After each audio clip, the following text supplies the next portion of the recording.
Should humanoids be faster and more adaptive than humans?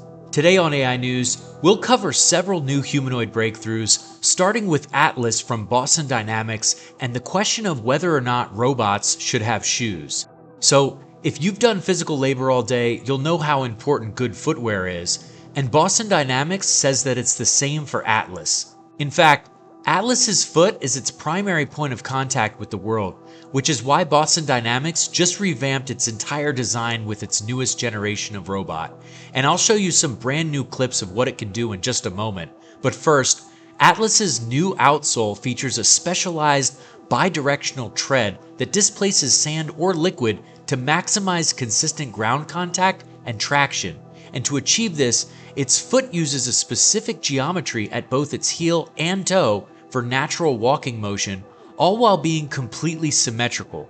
And the result here is that when these bidirectional feet are paired with Atlas's backward bending knees, the design allows the robot to walk forward or backward with equal effort, which eliminates the need to turn around entirely. Furthermore, the added bonus is that this symmetry also simplifies Atlas's manufacturing and maintenance, because the same part functions interchangeably on either leg with no distinction between a right or left foot. And as Atlas takes on more real-world tasks, Boston Dynamics continues to gather data from human demos to optimize its designs and build the best possible foot for the job. So now for what it can do. To train its newest, most advanced capabilities, Boston Dynamics used the biomechanics of top football players and translated their movement patterns into trainable simulation data all before Atlas attempted them in the real world. And pushing Atlas to perform unprecedented motions like this is the best way to prepare for the future of robotics, because from kicking a ball, Atlas actually learns timing, force generation, and coordination, while complex kicks can teach it rotational movement, weight transfer, and full body control.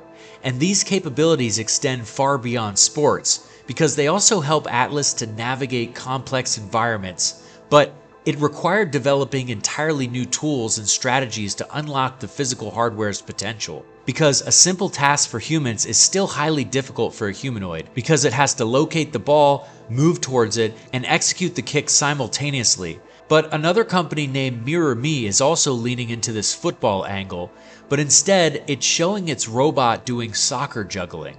And on top of that, it's also able to achieve a speed of 10 meters per second, which is equivalent to about 36 kilometers per hour or 22 miles per hour, which is almost as fast as the world's fastest runner, Usain Bolt. And this robot stands at 175 centimeters or 5 feet 8 inches tall and weighs 75 kilograms or about 165 pounds. And the robot is named Bolt, and MirrorMe says that it's embodying the ideal form for a humanoid robot. But comment down below whether or not you think that these robots should be able to run as fast as humans, or if there should be a speed limit for the sake of safety.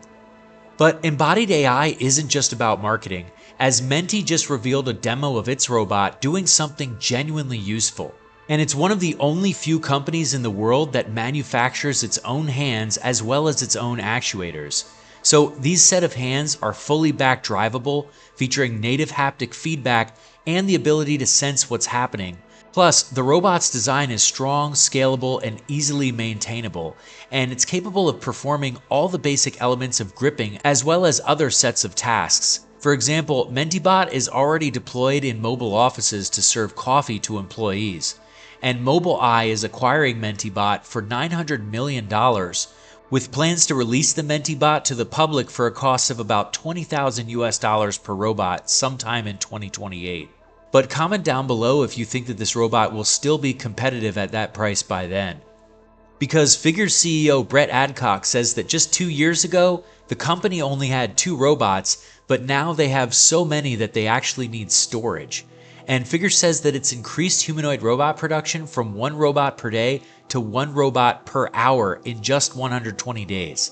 And these Figure 3 robots all undergo intensive testing, including repeated squats and jogging movements. And Figure also just demonstrated the robot's ability to climb stairs and navigate terrain using its vision-based control, with some people likening its design to the feel of Apple.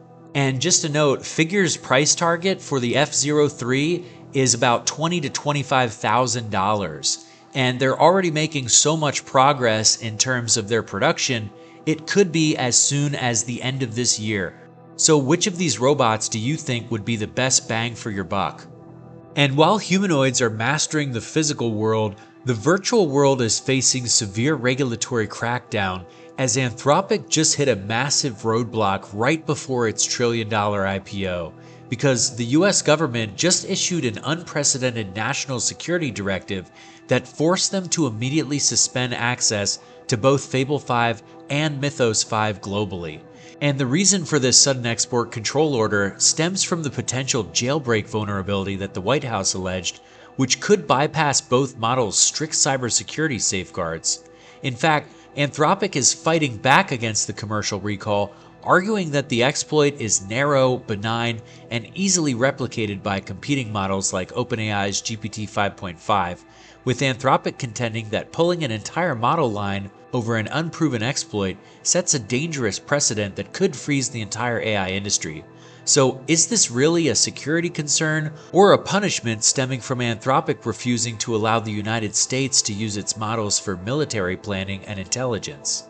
And finally, here's a video of Kepler's K2 Bumblebee humanoid doing 8 hours of workouts on one charge, starting with rowing of 35 kilogram loads, which is 77 pounds, and it did this on one charge.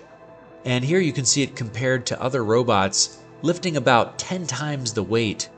Next, it does a 30 kilogram load of dual arm dumbbell curls using its self-developed planetary roller screw actuators with a peak load of up to 8,200 newtons.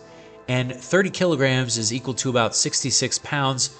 Remember, this robot features 52 degrees of freedom and stands 178 centimeters tall and weighs 75 kilograms.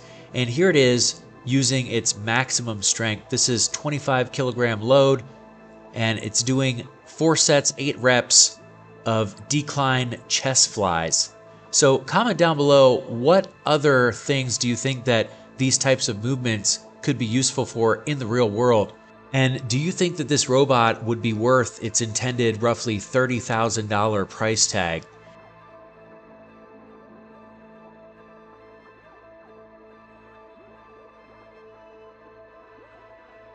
Anyways, like and subscribe, and check out this video here for more of the latest in AI and robotics news, and thanks for watching.